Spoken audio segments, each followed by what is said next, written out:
پہلی entry parliament کے اندر مریم نواز صاحبہ کی اینڈ ڈائریکٹلی آپ کہہ لیں کہ وہ براجمان ہوں گی وزارت اعلیٰ پہ.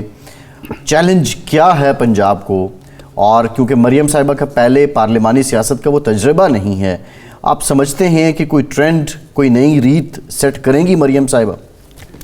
دیکھیں، مریم صاحبہ اس لحاظ سے خوش قسمت ہیں کہ ان کے والد ملک کے 3 بار وزیر اعظم رہے اور وہ پارٹی کی عملاً سربراہ پہلے بنی اور اب وزارت اعلیٰ ان کو اس کے بعد مل رہی ہے.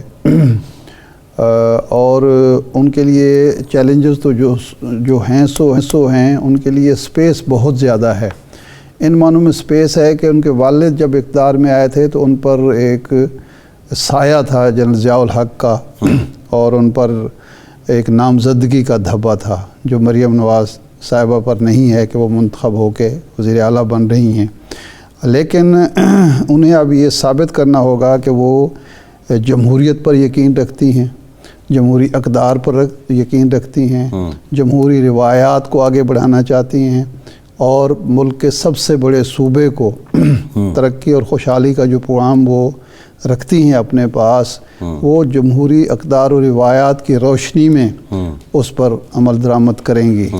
آج کی جو افسوسناک پہلو یہ تھا اس اسمبلی کی حل برداری کا کہ جو سنی اتحاد کونسل کی طرف سے یا آزاد ارکان کی طرف سے جن کی مرکز میں اکثریت ہے، ان کے نامزد جو شخص تھے اسلم اقبال صاحب، وہ موجود ہی نہیں تھے. پولیس ان کی گرفتاری کے لیے باہر کھڑی ہوئی تھی اور وہ سینکڑوں کی تعداد میں پولیس کھڑی کی گئی تھی.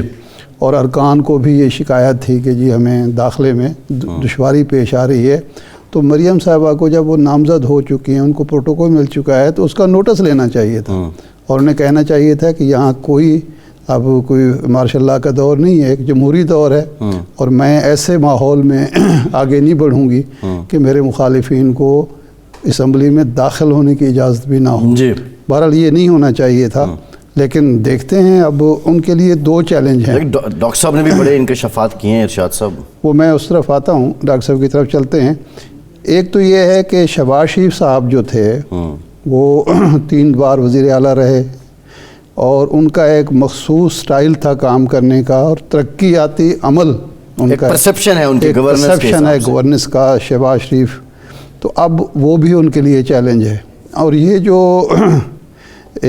تقریباً 1 سال کی محسن نقوی صاحب کی حکومت ہے، اس نے بھی ترقیاتی حوالے سے بہت زیادہ کام کیا.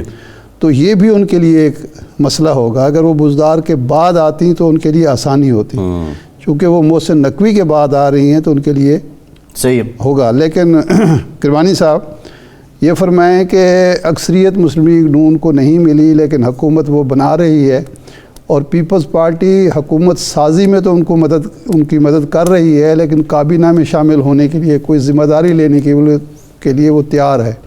تو یہ آپ سمجھتے ہیں عقل مندی کا سودا ہے؟ مسلم لیگ نون جو ہے وہ اپنے ایجنڈے، اپنے پروگرام کے مطابق آسانی سے آگے بڑھ پائے گی، یا موجودہ جو حالات ہیں اس کا سامنا کرنا دشوار ہوگا مسلم لیگ کے لیے؟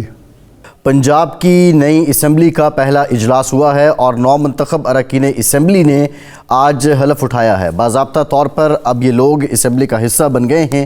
آج پنجاب اسمبلی کے اجلاس کی خاص بات یہ تھی کہ مسلم لیگ نون کے قائد اور سابق وزیر اعظم نواز شریف کی صاحبزادی مریم نواز صاحبہ نے بھی آج اپنے بطور ممبر پنجاب اسمبلی اس عہدے کا حلف اٹھا لیا ہے.